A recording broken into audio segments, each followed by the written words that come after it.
You're listening to the Angry Marks Podcast Network. This is one of the hosts. I am the Bearded Wonder. I am wearing my Zubaz. I am Zane Paisley. Joining me tonight, as always, well, really not as always, because we missed a couple weeks together. I was on with our awesome producer, Killa Kev, last week, and 2 weeks ago I had to miss, and Will was on with producer Killa Kev. So, finally, the Wrestling Nerdcast has been reunited after a couple weeks. I am talking about none other than the awesome, the incredible Huck, Will Huckabee. Will, how are you?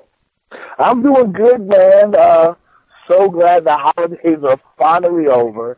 So now that life can kind of, go back to normal. Not only my, personal life, but, wrestling can now go back to normal. Because we both know, starting around October, November, a lot of wrestling companies start taking time off for the holidays and stuff.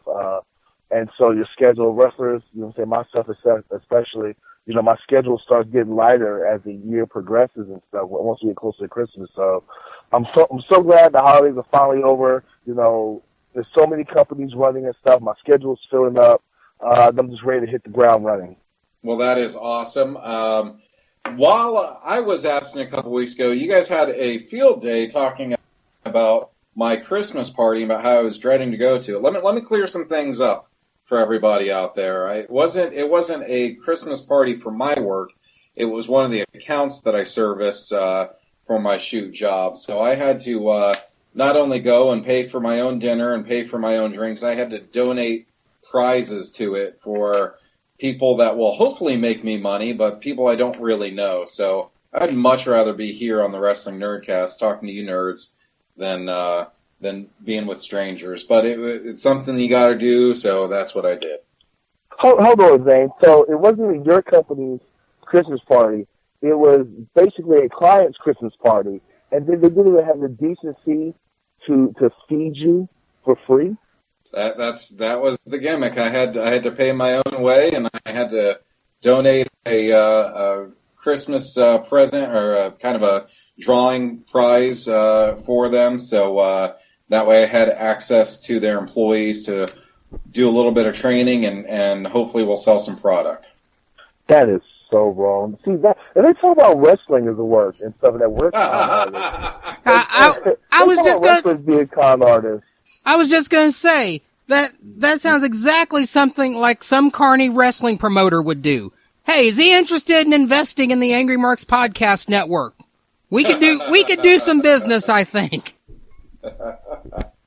So, yeah, that was, I'd much rather be on here with you nerds. But speaking of that, let's start with the 3 count. Let's get out the green circles, and let's do the 3 count. Count 1. Will, last week you were at Atlanta Wrestling Entertainment. Tell us all about that event and how much fun you had. Oh man, so AWE, Atlanta Wrestling Entertainment, has the 2 biggest shows. Obviously, their season finale, which I guess a lot of wrestling companies will call their anniversary show, and then their show of the year, which the promoter Josh Wheeler, no matter what day of the week it is, every year. AWE's show of the year will always take place on December 27th, in memoriam for his father, who I guess basically introduced him to professional wrestling. So this year was just a huge. I came in. First of all, I have to tip my hat to the powers that be at Atlanta Wrestling Entertainment for putting together this monster of a freaking show. The show started at 7:50. Ended at 1 o'clock in the morning. It kind of reminded you of the old ROH Gabe Sapolsky shows, the 4 5-hour wrestling shows. There was 15 matches on the card. There was 3 3 matches specifically for fans who bought the meet and greet and the big huge packages and stuff. And then the general admission came in at 9 o'clock, and they got to watch the other 12 matches. Ivelisse from Lucha Underground was there. Newly signed WWE NXT talent Heidi Lovelace was there. Former New Japan Pro Wrestling Intercontinental Champion. Michael Elgin was there. The WXW Shotgun Champion. Actually, the correction. The first American to ever be the WXW Shotgun Champion, David Starr, was there. Team IOU, Chip Day, Jimmy Rave, Martin Stone. I mean, it was just, the locker room was packed. You would think with a show with that many people up there, that there would be egos and attitudes and stuff, and people would be in pissy moods and stuff. But in actuality, like, everybody was in a really good mood. Everybody was supporting each other. Some of the highlights was Jimmy Rave, who's been the Georgia Wrestling Crown Champion for almost 2 years. Actually, finally lost the AWE GWC title and stuff to Martin Stone, in what was a hellacious match, man. Every time I see, of course, Jimmy Rave, TNA, ROH, been to Japan countless times, Dragon Gate, is a phenomenal talent. Martin Stone, I can't wait until the rest of the world knows what the fans of AWE and FIP know about Martin Stone, also known as Martin Birch in NXT. Like, every time I see this guy, he gets so much better. Like, and him and I would definitely put the match that he had with Jimmy Rave up against any match anywhere else in the world, and can honestly say that's probably the match of the year candidate. The big main event for the show was a huge cage match, the first cage match in Atlanta in almost 15, 20 years. It was the Hierarchy, which was Chip Day, former NWA World Tag Team Champion, Murder One, and then Iceberg versus Team IOU, which used to be known as Team IOU, now known as the Carnies, Kerry Awful, Nick Iggy, and one of my favorite guys in professional wrestling, Trip Cassidy. These guys tore it down, man. Like, the stipulation was that everybody in the cage match had to put something on the line, and whoever got pinned, they lost whatever they put up on the line. Obviously, it was a cage match, and these guys are crazy as shit. So there's blood everywhere, violence. They started the match like way at the entranceway. They just fought around the fucking. Not so much. It wasn't one of those wild matches where people were fighting all throughout the crowd. They kept it pretty close to the ring, to the cage and stuff, but there was blood everywhere, brutality everywhere. And I would say, the Carnies got the pin on Chip Day, making them the new AWE tag team champions for the second time.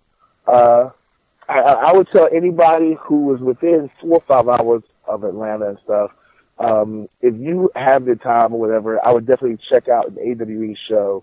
A lot of the guys who work for AWE, a lot of people who have been and visited AWE, you're not going to, a lot of times AWE is like one of their last stops before they move on to something bigger. Cedric Alexander worked for AWE, and then 2 weeks, like maybe a month later, he was already, working for WWE. It was time for him to go and work for WWE. Heidi Lovelace, Kimberly, a lot of people that AWE is using and stuff are people who are ready to take that next step. The crowd is always good. It's always great. Even though it's booked as not being a family-friendly show, people, of course, people bring their kids and everything, and the families come and they enjoy themselves. It was just a great time. Michael Elgin versus David Starr was probably one of my second favorite matches of the night. Just because it was a long night, and I think they were the match right after us. And we were match number 11 out of 15, and they were 12 out of 15. So, Zane, Kev, by that time, fans have been there since like 7 o'clock, and it's getting close to like 11, 12 o'clock and stuff. And fans start getting tired and everything, and, work is, it's already Tuesday night and stuff, and some people got to work Wednesday morning. Luckily, the crowd of like 350 people stayed the entire night.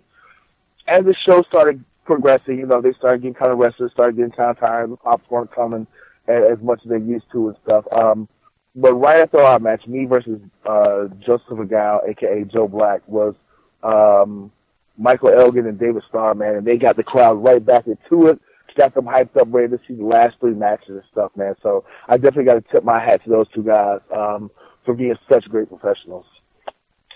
Well, that sounds awesome. I had the opportunity to announce Trip Cassidy here in Indianapolis a couple weeks ago. Always a great guy. I hadn't seen him wrestle in person, even though he lives 20 minutes away from me. I hadn't seen him wrestle in a few years, so it was great seeing him. And next time I see him, I will have to congratulate him on all the success he's had at AWE. Oh yeah, it was not just like I said, a lot of people that's in AWE and stuff, man. There's starting to find success everywhere else. I would like to think that AWE is a catalyst for a lot of us. It was just that spark that a lot of us needed, that attention that we needed from the rest of the wrestling community and stuff. And now the rest of the world is finding out, what a lot of people in the South, a lot of people in Indiana already knew. Chip Day is all over the place. Joe Black is now working for Ring of Honor. Like I said, Heidi Lovelace and all of them are in WWE. Chip Day is doing a lot of shows up north and stuff now. David Starr is traveling to Germany. I mean, it's really cool that a lot of people and stuff, Jimmy Rave has a second win on his career. A lot of people and stuff that work at AWE and stuff, man, are branching out and doing a lot of other great things. So awesome, man. Did you have a match? Yeah, I wrestled Joe Black, my former tag team partner Joe Black, in a best friends no longer match. It was like I'm not going to complain, but it's wrestling, so shit happens. You know that, Zane. Mm-hmm. People go over on their time. Whatever. Shit happens. Originally, we were scheduled for 12 minutes, and then it got cut down to 10 because people were going over it. And then I'll say right before Sugar Duckerton versus Kobe Corino, which was another good match. And ladies and gentlemen, Sugar D is a freaking man. I'm just gonna put him over huge. Sugar D is a fucking man. But right before they went out for their match, the promoter comes up with like, "Hey, I need you guys to get as close to 6 minutes as possible." So you go from a 12-minute match to a 6-minute match, and just like, all right, boom, we just take out all of this and go with it. Is that 6 minutes including intros? That's 6 minutes not including intros. Oh, okay. So it was 6 minutes bell to bell, but he kind of gave you the, hey, don't take too long on the entrances, please. Like, let's kind of get the ball rolling. So yeah. So we took away a lot of filler and just gave like the fans, the hard hitting, huge spots that are basically the huge spots that we wanted to do and stuff. Luckily, I was smart and I decided I was not going to make the 8-hour drive back to North Carolina from Atlanta that night. I went ahead and got a hotel room so I could relax because I woke up Wednesday morning feeling like I got into a car accident. That's about how bad it was. If anybody follows me on Facebook and social media, one of my moves is I call it the Huck Smash. It's very similar to Baron Corbin's End of Days, and we did that spot on the floor, on a wooden dance floor. I threw myself as hard as I could backwards, and like I said, when I woke up the next morning, my back was one huge knot, and I felt like I got into a car accident. Well, speaking of your social media, you've got some sneak peeks of some new merchandise. Yes, man. I'm so excited. Now that the holidays are over, people, once again, Zane, during the holidays, people, they're thinking about presents, and you got bills, they got about presents and gifts for people. And, if your Zane pays it, you have to buy gifts for a company that's not even yours. But I'm really excited. I'm working with some new designers and stuff. These are actually, I got a bunch of new T-shirts and merchandise coming out gradually over the next coming months. And some of the shirts and stuff I'll have coming out will be exclusives for specific areas only. But right now, the first run, I have like the Incredible Hulk Cartoon Network shirt. It's available in either white or purple. Right now I'm taking pre-orders and there's a discount for fans, all the way up until Sunday. I'm putting my order Sunday. So right now it's a discount for fans up until Sunday, and then after Sunday everything goes up to regular price. So I'm trying to give people like the New Year's special, give them, because I know people, money's kind of tight because Christmas just passed and people are traveling and stuff, giving people a discount as far as pre-ordering goes. But once, the phase, the 7 days of pre-order is done, prices for that is going up. And next week, after Sunday, next Monday, I will be releasing another T-shirt that right now is exclusively for AWE fans only. So I haven't released that out to the entire public. I just made that available to AWE fans only because, you know, they've shown me and some of the other wrestlers so much support in the past year that I figured that's my way of giving back to them. So, well, how about this? If somebody mentions Wrestling Nerdcast, sends you an email, can they get the AWE exclusive shirt? Yes, if anybody listens to this podcast, they message me on either Facebook or Instagram or Facebook, Twitter, or my email, wahuckabee@gmail.com, and you mentioned that you heard about the special AWE brand shirt, I will give them the opportunity to not only see that, but also to order that also before it becomes available to the rest of the public. Awesome. And I'll give them the special discount.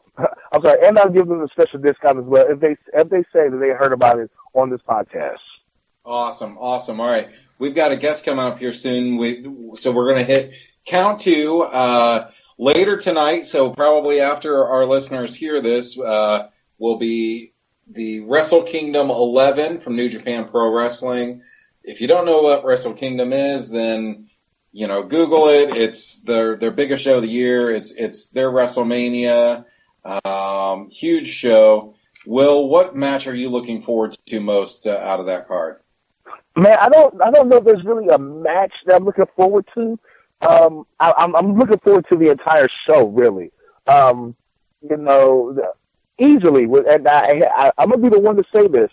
Wrestle Kingdom is such a better show than WrestleMania as far as actual wrestling goes, as far as matches go, as far as storytelling in the ring.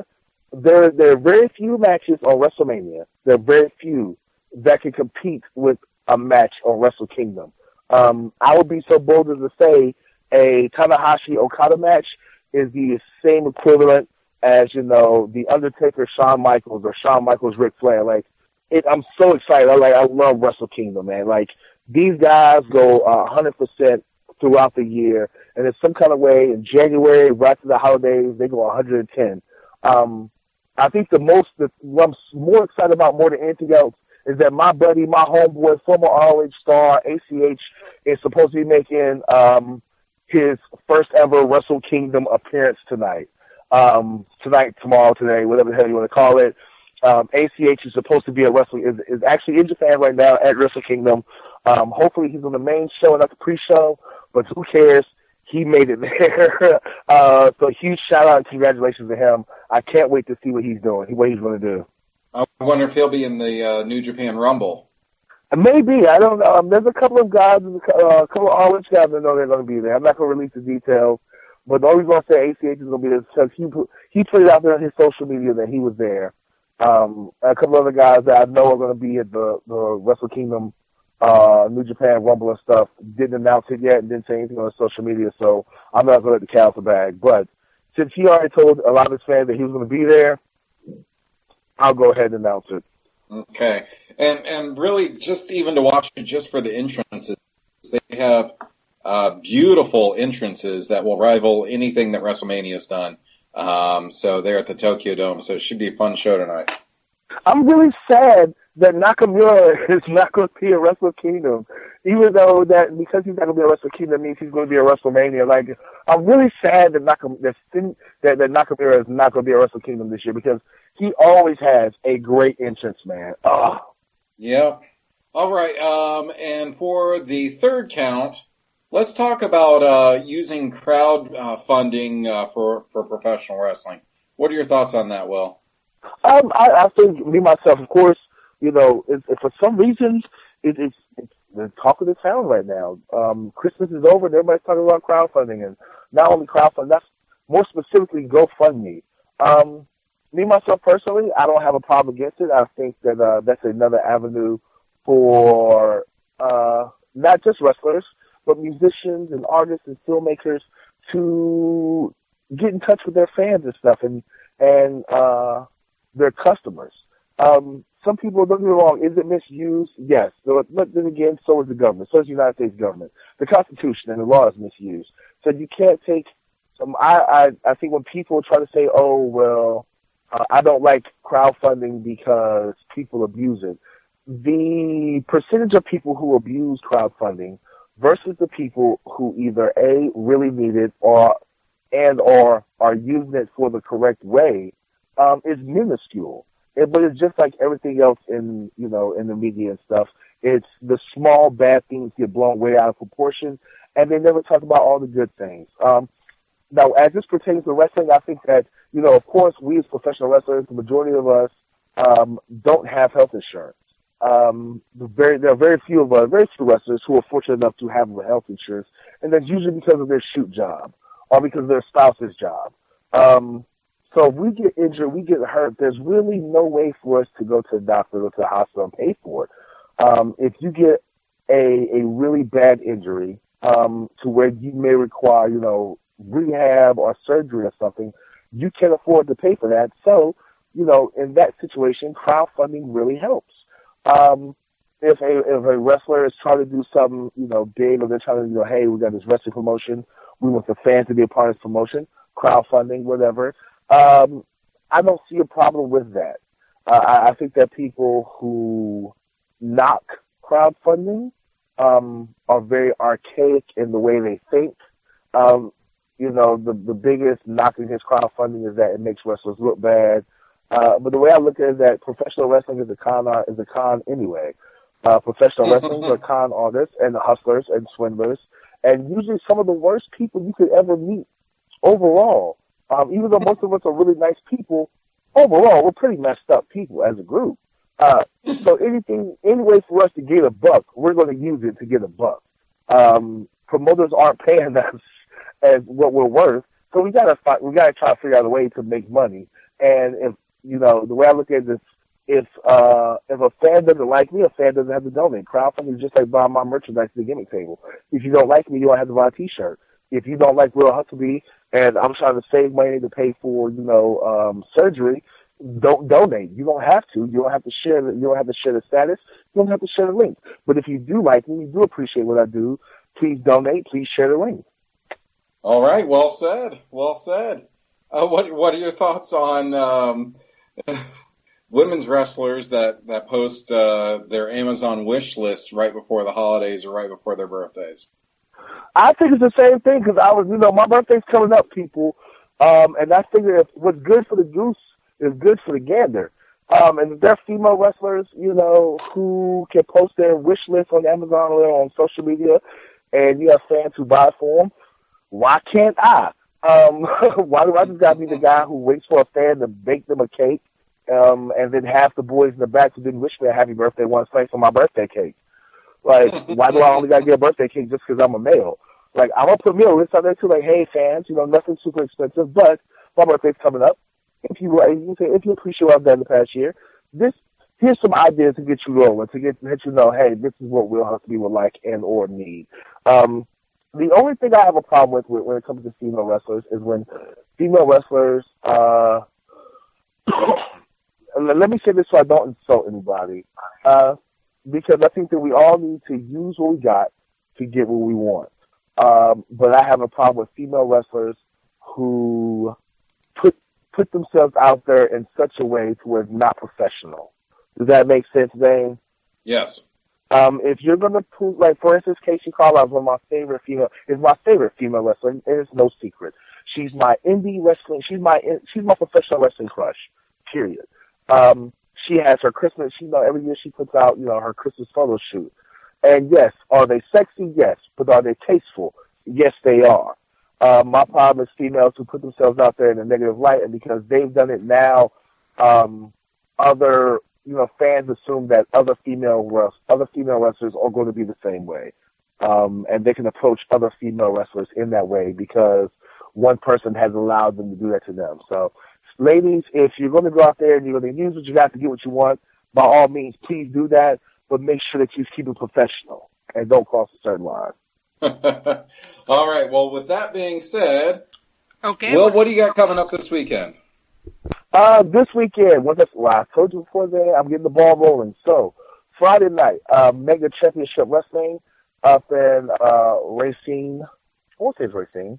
No, I'm sorry, Marmet, West Virginia, wrestling Kevin Tyler for the number one contendership for the Mega Championship Wrestling title.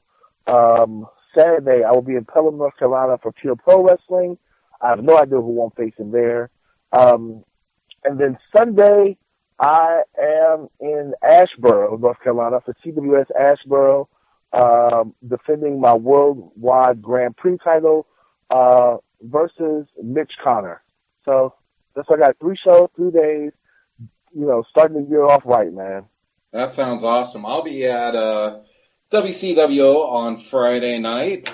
Great show coming up that night. It's going to be the Fight or Die champion, Category 5, Corey Storm, versus the killer of the night, Indiana Kid the Third, IK3, Jonathan Wolf, for the Fight or Die championship. And then it's supposed to also be Don Basher with Quicksilver, which I watched both those guys when I was a kid.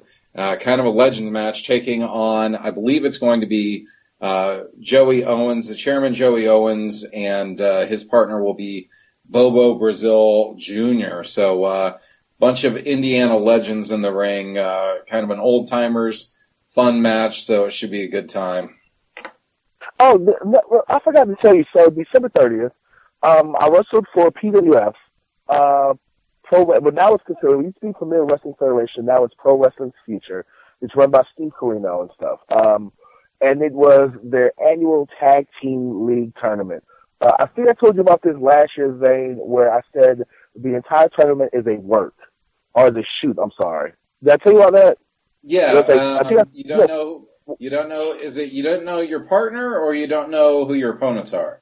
Both. You don't know, the fans actually pick the tag teams, all the wrestlers and stuff who were in the tournament. They all come out to the ring. Fans come out, they draw your name out of the little bingo wheel thing, and then they pick your tag team partner, and then they pick your opponents for your first round match. I love it because it's so very creative, and I'm gonna let the fans go behind the scenes for this, and to let the boys know, to let other wrestlers and stuff know how fun this show is. And if they get a chance to wrestle for Steve Carino or for PWF in the future, this is the show they want to stick around for. You go to the back, you roll a dice to find out who's winning. You roll it, all 4 guys in the match roll a dice. If me and you, Zane, if I roll a 6, you roll a 5, together we have an 11. And then if it's, Kevin and our guest, and Killer Kev rolls a 3, and then our guest rolls a 1, they have a 4. So now we're winning, because I rolled a 6 and that was a high dice. I pin the low dice, which would be our guest tonight. And then, yes. And then you pull a number out of a hat to figure out what the finish is going to be. That's craziness. And you have the first round matches were 8 minutes, or 7 minutes. The second round matches were 10, and then the finals was 15. And once again, Steve Carino is such a great, this talks about how great of a booker he is, and how great of a company owner he is, and the talent that he brings in. You have about 5 minutes to put together a match with 4 people between each round. Like he puts you on the clock. He's like, all right, guys, 5 minutes, all right, and that's the time that you have. So he doesn't pick. You don't get to find out who's going over and who's pinning who until the match number 1 is already out there. So you got to put together a match while the match before you was in the ring right then. But it was such a great match. I ended up teaming up with Mr. Amazing, Michael Spencer, this very young kid stuff out of Turnersville, trained at USIWF in Turnersville, North Carolina, by Josh Gary. Me and him, first round, we beat Mr. Everything, Victor Andrews, in 1/3 of the Ugly Ducklings, Rob Killjoy. Then the second round, we faced the Party Manimal, Zane Riley, 1/3 of the Revolt for PWX, versus another third of the Ugly Ducklings, Lance Lude, and we lost to them too. But I don't feel bad because they ended up winning the entire tournament. So at least we can say that we lost to the guys who became the new PWF Tag Team Champions. And so is Carino going to be able to continue running his own promotion when he goes down to Orlando? Yes, he has business partners and stuff, and he's already passed over the reins. He's already passed the pencil over to somebody else. But of course, he'll still be checking in. He has a very sweet deal. I'm not going to release the details of his deal. If people don't know, then they don't know. He has his own podcast. He might release the details of his deal on his podcast. But first of all, I'm glad that, he's there at NXT. He's such a wrestling genius. He's very creative. The way he thinks about things, the way he sees things as far as wrestling goes, is a lot different than a lot of guys. But as far as his company, PWF, is concerned, it's going to keep running as normal. Steve is going to, he's going to watch the matches. He'll keep up with the talent. And he'll check when he's able to attend the show. He will attend the show. If he can't attend the show, then he won't. So his presence will still be felt at PWF, even though he's been spending a lot of time down in Orlando. Well, that's great for him, and that's good opportunities for guys that work in that promotion to have, obviously, to learn from such a skilled trainer as he, and but also to have a direct link to get some notice. So that's awesome. So, Dave, let me ask you, since you asked me the questions and stuff, what do you think about crowd? Because you're in the locker room and stuff now. You're one of the boys. You hear the whispers. You hear people talking and stuff. Of course, hopefully you don't, but you probably see the Facebook, the little Twitter beefs and Facebook drama and stuff. How do you feel about crowdfunding and stuff in professional wrestling? I'm not a huge fan of it, just because I don't know. I think that it should. I still want some kayfabe involved with it. When they give the fans too much, then I don't know. I don't have as much of a problem with crowdfunding to help pay medical bills, but to start a promotion, I think that's ridiculous. If you don't have enough money to start a promotion, then don't start a promotion. So that's kind of my thing. I look at crowdfunding as the new ring rats of professional wrestling. All right, let's go ahead and give our guest a call. And our guest this evening, joining us all the way from the Louisville, Kentucky area, 7-year professional wrestling referee, owns her own ring, will rent it out to you for the right price. We've got on with us referee Charlene. Charlene, how are you this evening? Great. How are you guys? Oh, doing fantastic. Very happy to have you on. I know you've got some exciting things that you want to talk about. But before we start with all that, I wanted to know how you got your start in the world of professional wrestling. Okay. Well, thanks for having me on the show tonight, guys. Okay, so how I got my start, I grew up like a wrestling fan on and off, and when I lived in Florida, right before I moved back up to Kentucky, I got big into wrestling again, like in 2006 or so, when Edge was champ. And then I decided that I wanted to train at OVW when I turned 18. Well, things changed, and I just started there this year. So, had a bunch of money saved up, blew it, and then ended up wanting to get involved in wrestling before I turned 18 anyway. So there was a guy he actually works for OVW now in the production room, but his name is Marcus Snyder, and he ran a wrestling company called CCW. It was classic championship wrestling, so I started training there at like 15. A few months into training, something happened where I guess they lost the building. I don't really remember all what happened, but my dad ended up like running into some of the people that were helping training me, and so then I went up to Madison, Indiana. Used to be AWA Supreme, and now they're an NWA affiliate, and I started to referee there. And Beth Wellington was a booker, and he really helped me get my start, I feel like, in wrestling. And he was the first person to actually believe in me, because I feel like a lot of people in wrestling, and I hate to say this, but it's true, a lot of people are sexist, and they don't want to give women a chance, unless it's some kind of benefit to them. So, well, who was this at Supreme that took a chance on you? Biff Wellington was his name. Okay, all right. Yeah, BW3. So, he wrestled at OS. And Draven's up there too, right? Yeah, Draven's the one who runs it. Yeah.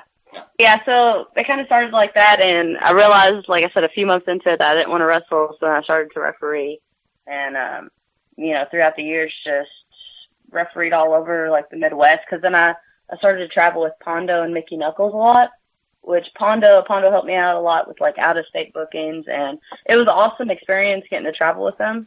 So like at 18 or 19 years, at 18 years old, after graduating high school, being able to go to, shows 3 or 4 times a week, and I went to the Gathering a couple of years with them, and it was just fun experiences, so. Well, that's awesome. That's awesome.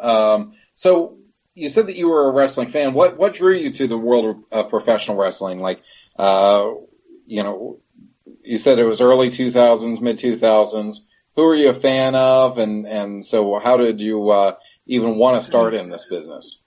Okay. Well, my dad and me used to watch wrestling as a kid together. And when I moved down to Florida, I stopped watching. Like, I was a rock fan for a little bit, and then I stopped watching it. And I kind of got depressed during my teenage years when I was like 13 or 14. And then wrestling was something that, brought joy to my life and, made me feel better about the situation I was in, because where I lived at didn't really have too many friends. And like, at that time, like, we moved close to the beach, and it was like an older community. Like, everybody was super old that lived around me, and there was no kids. So wrestling was, my form of entertainment. So, and yeah, at that point, then I started to discover OVW when, like, one summer when I came back up to Kentucky, and I really, I love the product, so that's probably what helped draw me into wanting to become to get involved in the wrestling business. So who was in OVW at the time that really drew you? Let me think. Seth Skyfire was one name I would bring up. It was around the time CM Punk got signed. Who else really? Cody Rhodes, Shawn Spears. So, which is now Ty. Well, I can't even remember his NXT. I think it's like Ty. Yeah, that's what his name is. Yeah. So, but yeah, back then, I was a big fans of them. Serena, before she was like super green at the time, but she was like a role model because she wasn't like the typical like super beautiful woman, but she was a good wrestler, so. Was Aaron Stevens down there at that time too? Yeah. Awesome. Yeah. So you and I had met a few years ago when we were both booked on a very small show in Freetown, Indiana. Yeah, that was a fun show, to say the least, right? Was it? I said that was a fun. I said that was a fun show, to say the least, right? Yeah. Let me give our listeners a little bit of background on this. It was I was the ring announcer, and Charlene was the referee. And there was not a locker room; it was a locker closet. They had about 15 people in basically a closet. At least they had some pizza for us, so that was good. True. So after the first match, which was a battle royal, she came back out, and then for the third match, she was out there. And I said, "Are you the only referee?" And yes, she was. How many matches did you have that night? Like 8 matches? 7 or 8. Yeah, that was one of those situations that it wasn't one of my most positive experiences in wrestling. I kind of got stiffed on money, so. Ooh. But I mean, it's not the first time, and it won't be the last time, and there's no reason to bring up negativity. But it was funny. I did confront the guy later on, and yeah, I think I scared him shitless. So. Well, I think that Drew Skills had probably already talked to the guy before you did. Oh, so the same thing happened to him? No, but Drew asked for and got some more money than he was initially given. So so it was definitely an interesting night. So 7 or 8 matches, 1 referee. You worked your tail off. No ring steps, which is always a huge pet peeve of mine. And you came across like a rock star, so you truly impressed me that night. Well, thanks, man. Well, you're welcome. What's the balance of a referee? You want to be in there so people know that there's law and order, but you also can't make too much of a show out of yourself because you're not the show. The wrestlers are the show. How do you balance that? Okay. Yeah, that's my biggest pet peeve when a referee tries to be more than a referee. Oh, it drives me up the wall. But I agree. Yeah, it's frustrating, and when people do that stuff, because I'm like, do you not understand your role? No, with referee, I mean, it's kind of it's a hard job. Some people think it's just simple, you know. It's all you do is count. That's the funniest thing is people are like, anybody can be a referee. You just count. I'm like, no, you give the workers their cues. You tell them, you know, sometimes you have to be like, hey guys, you've lost the crowd. It's just time to go home. Like, there's no saving it, you know. And there's been situations where you really are like you're the lifeline. I feel like to the match because sometimes, you know, like especially like at OVW we have headsets like earpieces, which is awesome. Like I'm not used to working with earpieces, so it's a new element that I'm like learning to master right now of trying to pass cues on without killing the business. But no, it's for me, referee. You just have to be confident. You're the police officer is what I feel like is the best way to explain it. You know, you make the wrestlers follow the rules. You know, sometimes you get put in tough situations if somebody doesn't do their part. You know, and you just got to protect the business. So awesome. Well, I'm going to pass it over to the incredible Huck, Will Huckabee. Will, what do you have for referee Charlene? First of all, referee Charlene, thank you for being a guest on the show. I really do appreciate it. Well, thank you guys for having me. I you know, it's awesome to be on here. So my first question is this, because you are a female in a majority male business, and you're not like the female talent when you're just in there refereeing just female matches. You're refereeing male matches also. As a female, how difficult is that? You know, how difficult is it for you to, you know, get the boys to listen to you, especially in situations like you just mentioned where you're like, hey guys, the crowd's already dead, you need to take it home. How difficult or how hard of a time do you have to get the boys to listen to you? I think it's a little bit harder for me to, like you say, win the boys over because I think a lot of them probably think, oh, well, maybe she's dating somebody or whatever the case may be. So they don't, first of all, a lot of times they don't take me serious at first. And I just gotta show them what I can do. I prefer refereeing men's matches, to be honest with you. But a lot of promoters, some promoters just want me to do female matches, which kind of insults. To me, I take it a little bit harder than I probably should. But I feel like I should be able to referee a men's match and a women's match. I mean, if a police, this is my whole logic on this, okay? So if you get pulled over by a female officer, are you going to listen to her or are you not? Because in my opinion, she's still someone that is, you know, she's still a police officer. She's the law. So that's pretty much how I feel about that. Well, as a wrestler, and like you mentioned before, like not anybody can be a referee. Because we both know that the difference between a good match and a great match a lot of times depends on who the referee is.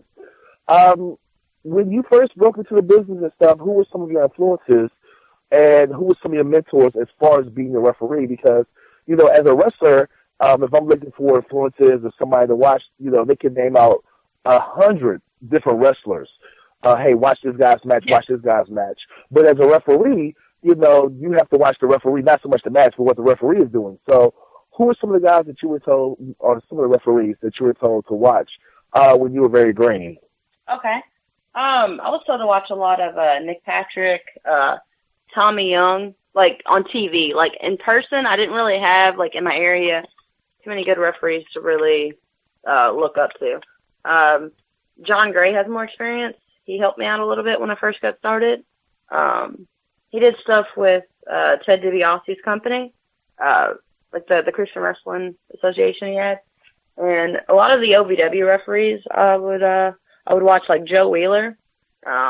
He refereed for Jeff Jarrett, or not Jeff Jarrett, but Jerry Jarrett's company, USWA, and a bunch of other companies like in the 80s and 90s, and, you know, OVW, of course, since the beginning. And then, like, referee Chris Sharp, I paid a lot of attention to. He refereed at OVW. Now he's down in Florida. Oh, how could I forget this one? Rudy Charles. Like, he helped me out a lot in Evansville Coliseum. We're going to come up there on Wednesday nights. He was very helpful. Now, there's not a lot of female referees out there. You know, a lot of times when there's a female referee, it's because it's a female wrestler and they're put into a gimmick. You know, you're a special guest referee for this match and stuff. I'm going to assume that that there are very few female referees on the Indies, especially on the Indies and stuff. And you are, don't correct me if I'm wrong, but you're like the only female referee in the Midwest. Am I correct?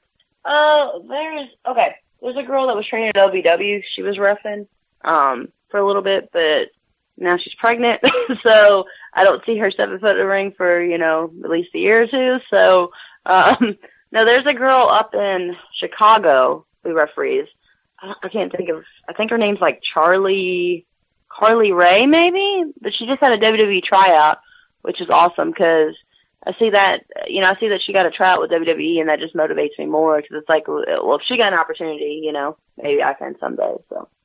Right, I'm going to ask you, because, with male referees, especially in the Indies, the mind state is, if you don't have a referee, you can always find a referee, which we both know that to be false. It's very hard to find a good, solid referee.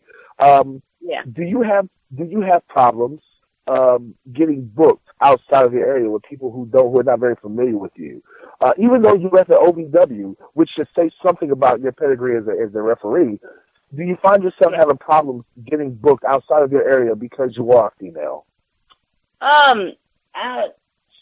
Yes and no. Some people love it because they're like, oh, a female referee, we can get more heat in a certain angle, But there's some people that are so old school and, believe that women should still be barefoot in a kitchen, So there's some places it's hard for me to get booked at.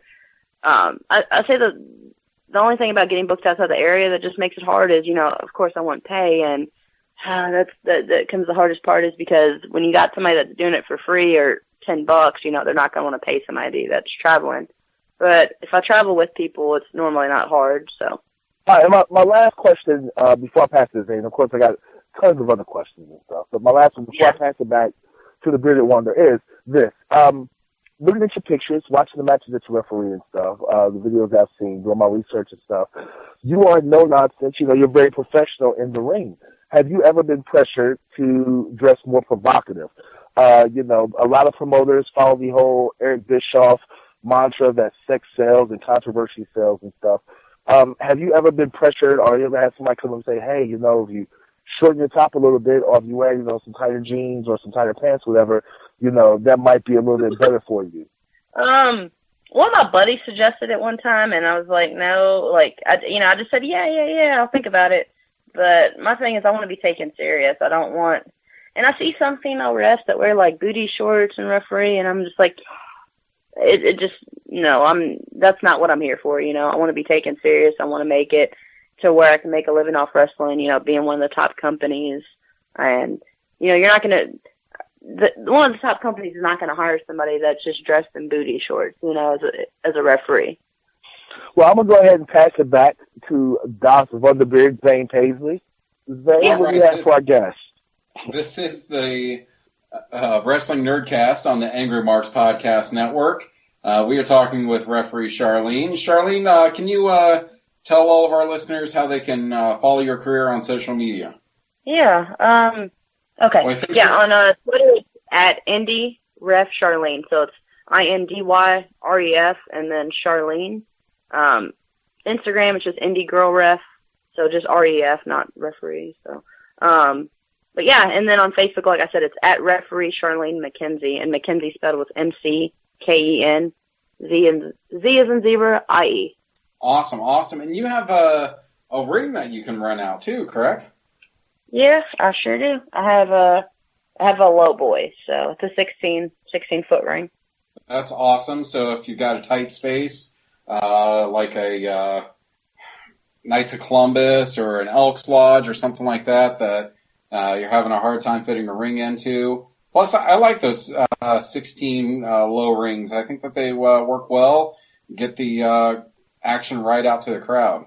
Yeah, I like the low boys too. It's a lot easier getting in and out, right? Instead of having to hop up 5 feet. So definitely, if there are 8 matches and no steps to them, those are a lot easier to get out. So this is the Wrestling Nerdcast. Obviously, we're all wrestling nerds. Is there anything else that you're nerdy about? Okay. Right now, I caught the craze of Pokemon Go. So, like, I met up with one. Go ahead. Oh, what's funny about that is I actually picked up one of the girls that wrestled at OVW tonight. I was like, hey, you want to go Pokemon hunting tonight? And she's like, yeah, of course, let's go. So, but Pikachus with the Santa hats. Of course, yeah, and it evolved. Of course, I got enough to evolve it. So. Okay, all right. But yeah, that's probably about as nerdy as you're gonna get with me. Like, all my friends are into comic books and stuff, but I mean, I'm not too big into like the comic books. Like, I like Captain America, but I mean, that's about it. I don't like read comics or anything, and I'm not really into cosplay. So, but. Awesome. What's been, other than the show that you and I work together, what's been one of the crazier, and you don't have to put anybody under the bus or anything, but what's been some of the more crazy things that have happened at shows that you've been part of? Okay. So this goes back to getting stiffed on money. Okay. It was my birthday weekend a few years ago. Oh, let me think. It's probably like 5 or 6 years ago. I was booked on a show, and like Pondo already knew that it was going to be a bad situation. So me, Mickey Knuckles, and our buddy Jimmy Felcher went up to this place called Bluefield, West Virginia. And, you know, of course, we're in the mountains, and we encounter a snowstorm. So we get stuck at this gas station. So we had a police escort to the building. So that was pretty cool. So, and then at the end of the night, the promoter ran out of the building. He had, like, it was crazy. He had all kinds of people booked. Chase Stevens was booked. Jim the Anvil Lionheart was booked. DDP, like, managed someone.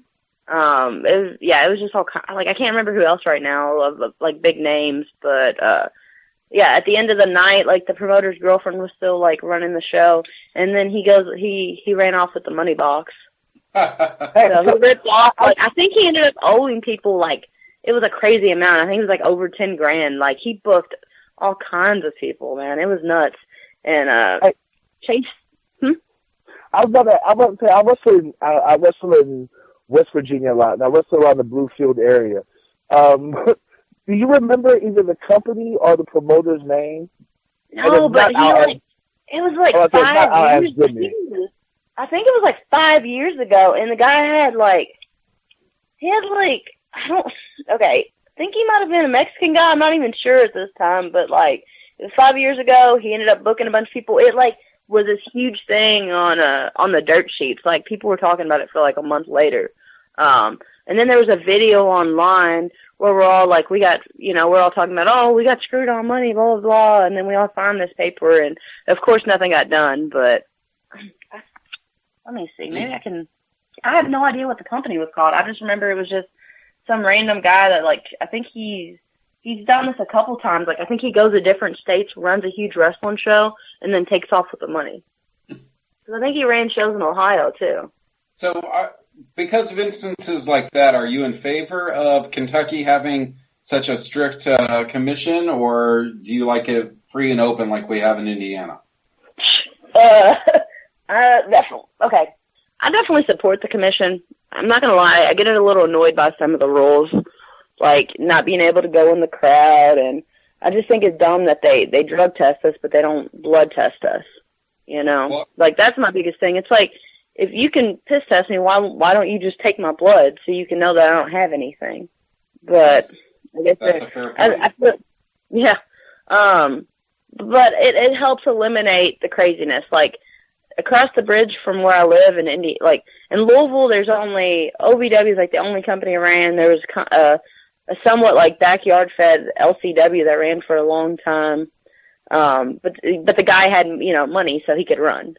So, but no, over in Indiana, there's a building that Too Tough Tony rents out, and there's like 4 or 5 different companies that run out of it. Oh, it's crazy. You've wrestled there, haven't you, Will?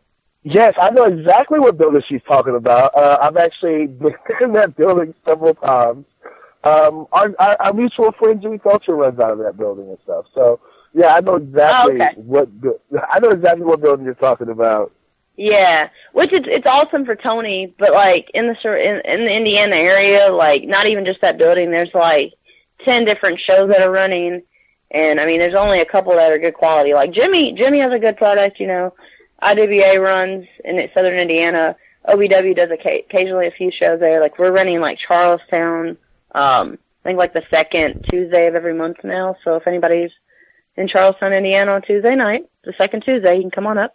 But yeah, there's, like I said, I mean, that's all that's really good. And I mean, OSWA is what I'm starting to work for. And, you know, they're starting to get some steam behind them and some good angles and everything, but it's just, you know, oversaturated. So. All right. Well, I am going to pass it back over to Mr. Will Huckabee. Producer Killer Kevin said Kentuckiana Wrestling. If you don't like the promotion, wait 5 minutes. It'll change. So it's very insightful, Killer Kev. Will, what do you have for referee Charlene? I'm sorry. I'm still laughing about Killer Kev's comment. It's true though. It really is. Like I've been promoted. I've been contacted by that company like 3 or 4 times. It's always a different person. What company are you talking about? Kentuckiana. Like it'll change. Like don't worry about it. Like every time I turn around, somebody different contacts me about that company. So, but you're talking about the place I'm talking about that I'm working at on Sundays. Well, it was okay. It was called Kentucky Die Hard. I don't even remember the name now, but Danny Walker was running it. Kentucky Die Hard Wrestling. Oh, just in general. Okay, yeah. Yeah, but just in general, I mean, honestly, in that area, the easiest thing to do is just walk around with a white T-shirt, and you know that way you don't have to worry about which company you're promoting, because they'll change names 3 times in the middle of a show. That's bad. But it's true. But it's true. I'll just set up on that note. Yeah. I mean, you promoter. I'll produce a Killer Cat. You go to the show for one company, and by the time you get out, you done find out on Facebook it's already changed names. Somebody done got mad. Somebody sold it in the middle of the show. It's fun. Yeah. Go to their website and change the logo. So you're saying Kentuckiana's full of wrestling drama, huh? Well, I wouldn't say it's full of wrestling drama, but let's just say I've heard that CBS has some interest in producing a daytime show there now. Oh man, it's a mess. All right, let's get back to the questions. So, we talked to certain wrestlers. We talked to several wrestlers actually, and I know several wrestlers who work for OVW. Who worked there, who trained there, who helped train guys there, whatever. But as a referee, how's the work situation working at OVW? How is it training to be a ref at OVW? Okay. Well, with me, I haven't really trained there. I'm not gonna lie. I'm not gonna say, oh, I did Rips class and this and that. No, I haven't. I do want to do Rips class though. I'm probably gonna start it in the next few months actually, because I really do need to get into better shape, and his psychology is, the best in the wrestling business. And I really do want to learn from Rip, But OVW was kind of one of those situations that, I contacted the booker because I've worked with them, multiple times at other companies in the area. So I just messaged them and was like, hey, do you have a spot for a referee, blah, blah, blah. So that's how I got involved, And I grew up as a fan there. And a bunch of the boys that, trained there and worked there, they already knew me anyway from other places. So, yeah. I'm sorry, I was going to ask you, so did you, of course we're fans of wrestling. I'm a huge wrestling nerd. Zane's a huge wrestling nerd and stuff. Did you always want to be a referee, or did you actually have dreams of being an actual wrestling talent, and just decided it was a lot easier on your body to be a referee? That's pretty much how it went down. I trained for a while, and then I realized, hey, do I really want to wake up when I'm, 25 and feel like I'm 40? That was, part of the thing too. And then I just realized, I started to like refereeing and really enjoyed it. And I started to become a good referee, and I was like, hey, I'm going to stick with this. So that's just how it came about. Now, earlier in the show, before you came on the air and stuff, we had this segment called 3 Count. One of the questions Zane asked was, especially after the holidays, for some reason on social media, everybody's talking about crowdfunding, and especially GoFundMe. and wrestlers having GoFundMe accounts or whatever. How do you feel personally about, GoFundMe and wrestlers, putting there, hey, I have a GoFundMe, and maybe not so much just for injuries, but hey, I need new gear, or I'm trying to travel to Japan. What is your opinion about wrestlers having a GoFundMe account? Well, hey guys, I just discovered there's a leak in my roof. Can you all pay for it?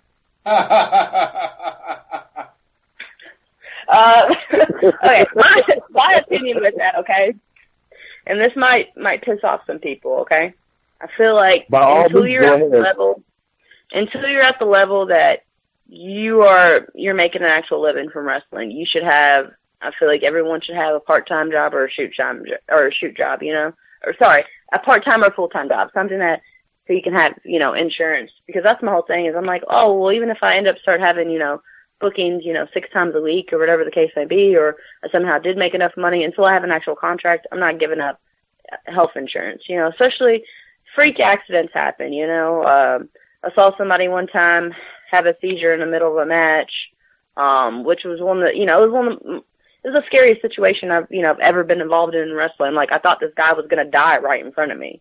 So when it comes to like GoFundMe on paying for surgeries and stuff, I understand you need the money and stuff, but I just think sometimes it's a little ridiculous. Like, there was somebody that was like, oh, pay for my training to go to NXT. It's like, no, why don't you bust your ass hard enough so that you can get invited to something like that, or save up your money so you can do those camps. Like, don't ask the fans for money, Exactly. My last question before I pass it back to Zane is, why do you feel like, now with wrestling and stuff, and you see it everywhere on social media, that there are seminars everywhere. Everybody has a seminar. Everybody's doing a seminar. Everybody's being pressured into attending seminars. Would you like to see more seminars geared towards referees? And do you feel like there are a lot of referees who are out right now, refereeing shows, who need to either A, be retrained, or B, could really benefit from these seminars? Yeah, definitely. There's a lot of people that I work with that, okay, I do come across as a bitch a lot of times in the locker room, I'm not going to lie. Like, I'm one of those people that take wrestling serious. If I see something stupid, I'm going to tell you that it's stupid. I'm going to tell you the reason why I feel like it's stupid, and I'm going to tell you how to improve. Well, I don't know if it's because I'm a woman, and I'm, like a male can say it, and they're like, okay, yeah. But as a female, when I say it, I feel like sometimes it might cause me heat for a little bit, but I'm like, hey, I want everybody to improve. If you look like shit and you go do a match that I'm involved in, you make me look like shit, and you make the other guy that you're working look like shit. So my whole thing is, yeah, I definitely agree that we need more seminars. I'm actually doing a Tommy Young seminar in 2 weeks, which I'm excited about. So, speaking of, always improve. So, you never stop learning. So. I was about to say, because you just said something, and that sparked another question. And I got to ask you this, and I'm kind of gonna put you on the hot seat. Have you ever had to legitimately shoot pin or shoot count somebody out because they were breaking the rules, or they did something they weren't supposed to do, and you're just like, oh well, you didn't kick out? Have you ever had to do that? And what were the repercussions? I feel like I probably pissed somebody off at least once a month, but it's whatever.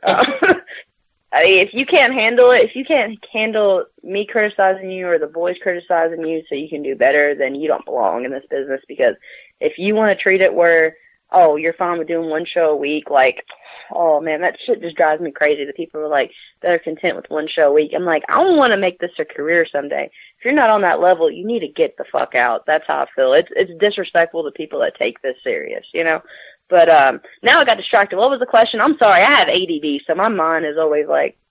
I was asking. Refocus. Sorry. No, I was asking. When was the last time you had to legitimately I know somebody else? Okay.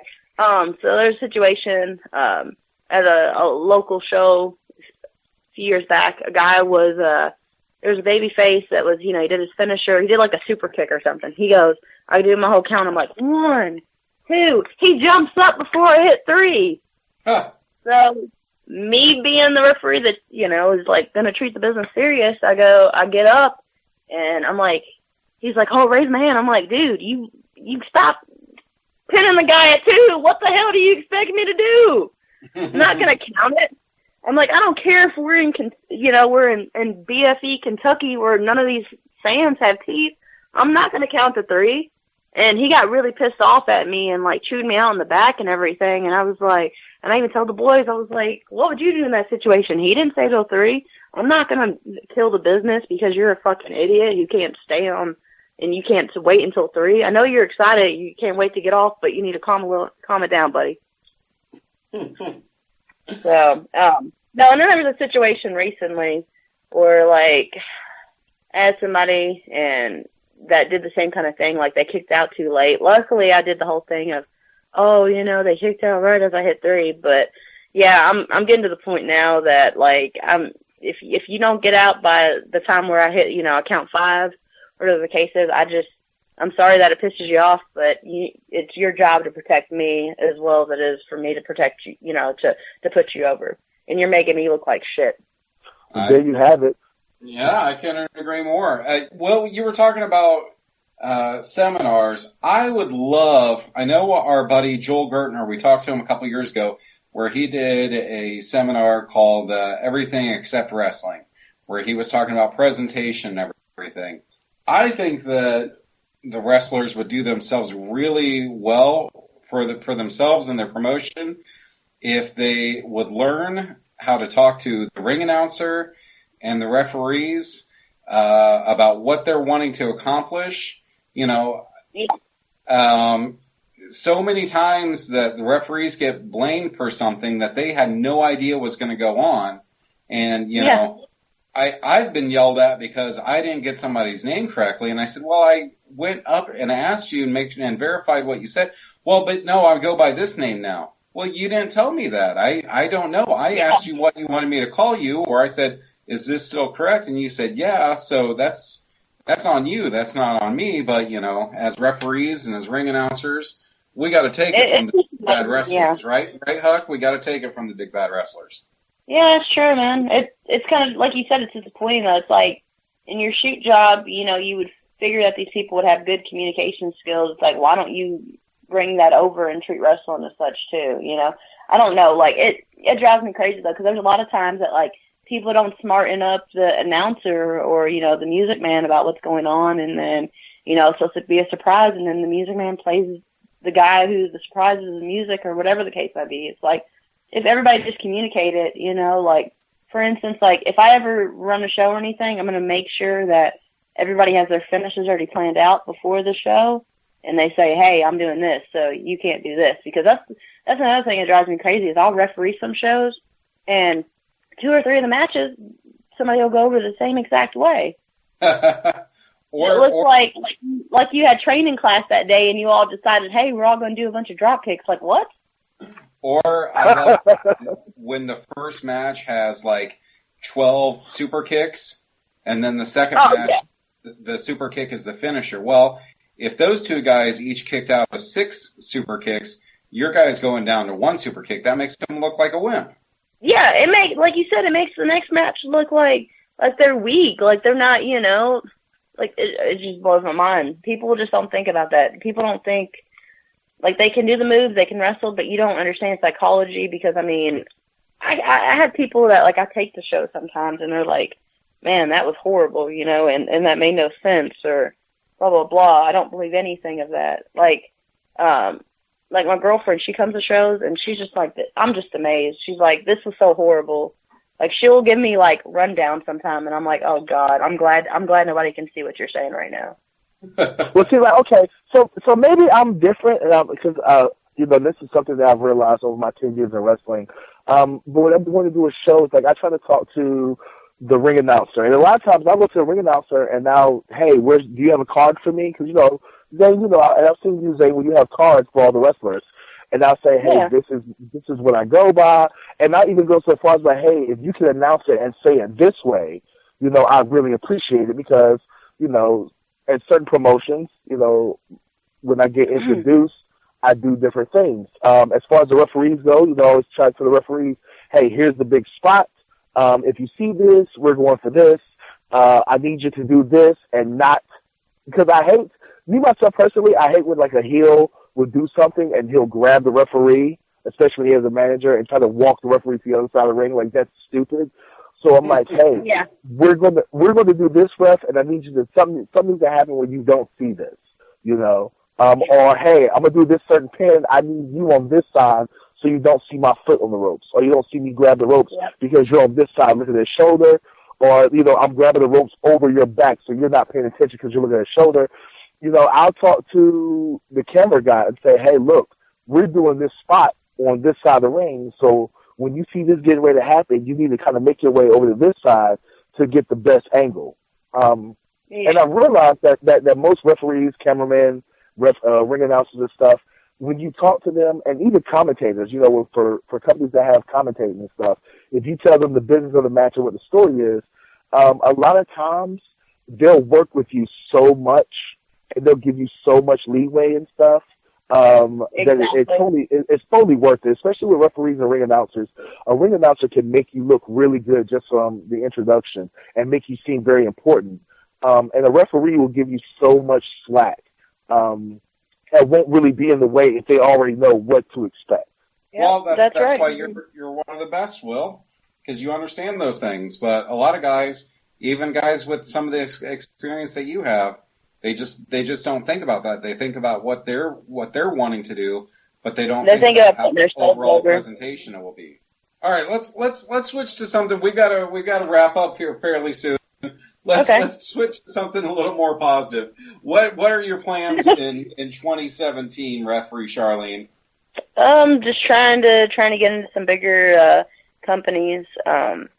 Just always, you know, sending resumes. My resume out to all kinds of different promoters. I mean, eventually somebody will say yes, right? So just continuing to try to just grow my brand, just go into different places, you know. Even if I'm not booked, you know, at least showing up, seeing if I can help with something, or, you know, hoping for a spot down the line. So.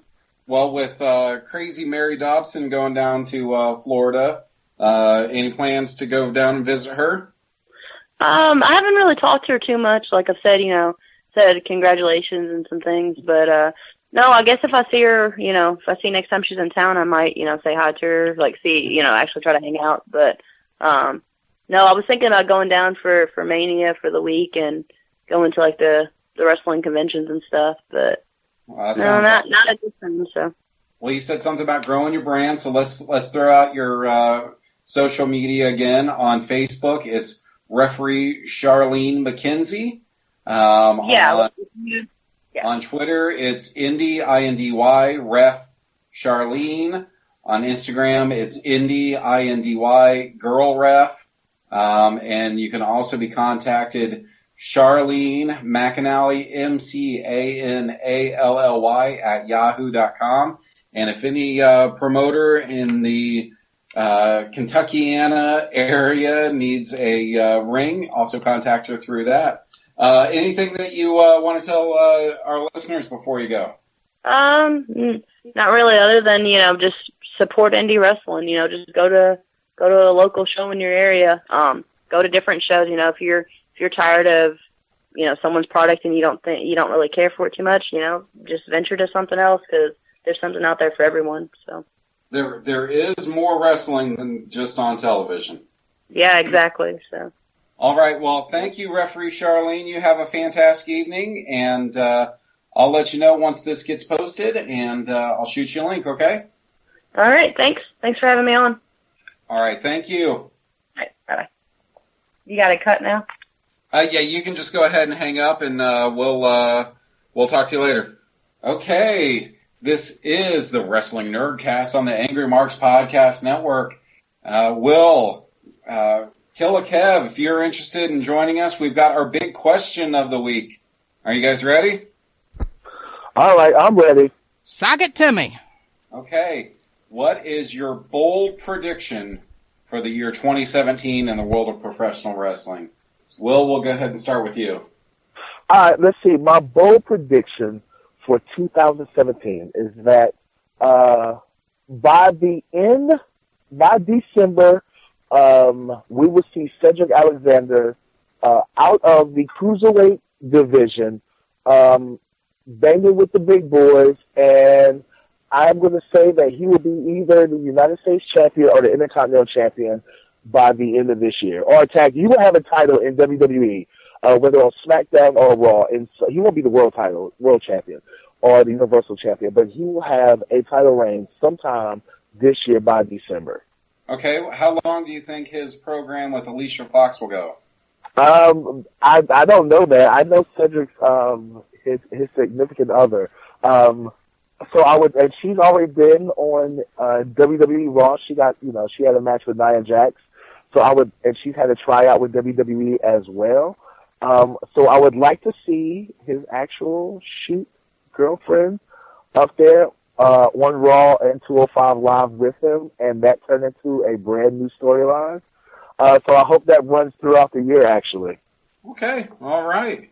Any other predictions that aren't as bold? I think that we will see, I think that we will see Vince McMahon or Triple H, whoever the powers that be at WWE, doing a huge continuing their huge talent raid on all of the upper indie companies, which will open up more spots. I think that 2017 is the year that we really see a lot of guys that have been tagged with, the South's best kept secret, or the Midwest best kept secret, or the best guy who hasn't been signed. I think that this is going to be the year that we see a lot of these guys who we all feel should have a deal or should be on TV or should get recognized worldwide. I think that this is going to be the year that a lot of guys break that glass ceiling because we're going to see WWE grabbing up everybody who has any kind of semblance of talent like it's back in the 90s. Okay. Killer Kev, what's your bold prediction for 2017? By the end of the year, your WWE NXT Women's Champion, Ronda Rousey. You think that they would put Rousey in NXT? Yes. Okay. Man, that's a good one. That is a good one. And the reason why is because of Sin Cara. Okay. If you remember, Sin Cara was the first guy post NXT era who was brought into the company by Triple H. They wanted to put him through. The original Sin Cara said, "No, I'm good. We can go." And he could not go. It was the worst thing ever. It was egg on Triple H's face. So Triple H is never going to bring in somebody, especially somebody who's not actually trained and worked for years in professional wrestling, straight into the WWE main rosters. They will go through NXT. So Ronda Rousey will go through NXT. But I predict that by WrestleMania, she will be signed with the company. By the end of the year, she will be trained. She will be the women's champion in NXT. Okay, that's bold. That's bold. Any other slightly less bold predictions? TNA will surpass Ring of Honor in the ratings war in Canada. No, okay, hold on. Speaker, I'm sorry to interrupt that. Is it just me, or is like TNA, the broken Matt Hardy, Brother Nero, is they not doing some of the most creative shit ever in the history of wrestling? Of course they will. What'll be even more amazing, though, is TNA will do that without the Hardy brothers. Their their contracts are up in February. They're going to WWE. They're making a Hall of Fame deal. I'm telling you right now, like, they're doing a TNA Impact episode at a local indie wrestling company in West Virginia. Yeah. Like, it's so great. Like, I can't believe they're actually doing it, but they're actually taping a TNA Impact show in conjunction with their local indie show. I hadn't heard that yet. The company is ASW out of Madison, Wisconsin. The NWA World Tag Team Champs, the Heat Seekers are going to be there. Who else? I just seen the flyer. So a couple of guys that I know are on that show and stuff. But yeah, it's ASW out of Madison, Wisconsin. I'll actually send you the flyer once we get off, Zane. Okay, sounds good. My bold prediction is that Ring of Honor, most of their talent will be rated by WWE to freshen up NXT. I think that those guys, a lot of them are going to move down to Orlando because they've been treating Roderick Strong so well, and he was Mr. ROH. Nigel McGuinness just went to WWE to be part of their British-based show that they're going to be doing from England every week, from the United Kingdom every week. So I think that a lot of Ring of Honor guys are going to be following their lead and signing with WWE. That's my bold prediction. Less bold prediction is that John Cena, by the end of 2017, he will surpass Ric Flair's 16 World Heavyweight Championships, and he will be recognized as a 17-time champion by the end of 2017. All right, anything else, guys? Say that again, Zane? Did you get my bold predictions? Yes, I did. I think that I was watching that clip that they got with JBL and Paul Heyman. I forgot the name of the show that they're doing at WWE Network, but I see the little clip where they were talking about John Cena, and I think that Paul Heyman is correct, like, speaking about John Cena. The fans, the listeners, if you haven't seen it yet, just wait for the episode to air and go back and watch it. I don't think that anybody's going to pass Ric Flair's 16-time world champion. I don't think we're ever going to see that. Oh, we will. All right, guys. I've got to drive to Nashville, Tennessee tomorrow, so I'm going to be hitting the bed here pretty soon. Before we go, I want to wish a very happy birthday to my brother. Today is his birthday, January 3rd, so happy birthday, Zach. Love you. Anything else before we go, Killer Kev? Just tune in to Thursday Night AMP this week, where we are going to be reviewing Wrestle Kingdom. It's getting ready to air starting in about 4 hours from now, so they'll be getting ready to kick off with that, and we've got Stevie J and Abby and the Great Sudoku all lined up, chomping at the bit to watch this show. I may or may not catch it, depends on how well I'm feeling. I'm not feeling the greatest tonight, but we will review that on Thursday. Will and Zane, you are perfectly invited to that show as well if you're going to stay up to watch that with us. I won't be.